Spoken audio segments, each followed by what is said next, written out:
একটি ছোট গ্রামে থাকত রিমি নামের একটি কৌতূহলী মেয়ে।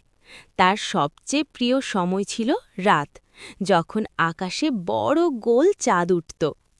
চাঁদের আলো দেখলেই রিমির মনে হতো চাঁদ বুঝি তাকে কিছু বলতে চায়।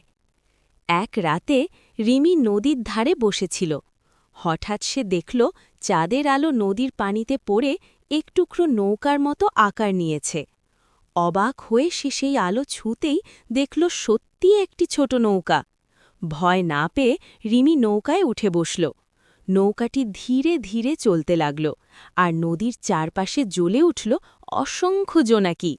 তারা হাসতে হাসতে বলল, স্বপ্ন দেখতে যারা ভালোবাসে এই পথ শুধু তাদের জন্য। নৌকাটি রিমিকে নিয়ে গেল এক রঙিন জগতে, যেখানে গাছ কথা বলে, ফুল গান গায়, আর নদী গল্প শোনায়। সেখানে রিমি শিখল ভালোবাসা, সাহস আর কল্পনাই মানুষের সবচেয়ে বড় শক্তি। কিছুক্ষণ পর নৌকাটি আবার নদীর ধারে ফিরিয়ে আনল তাকে। চাঁদ তখনও আকাশে হাসছিল। রিমি বুঝল সবকিছু স্বপ্ন হলেও সেই স্বপ্নের শিক্ষা বাস্তবের থেকেও সত্য। সেই দিন থেকে রিমি কখনো স্বপ্ন দেখা বন্ধ করেনি।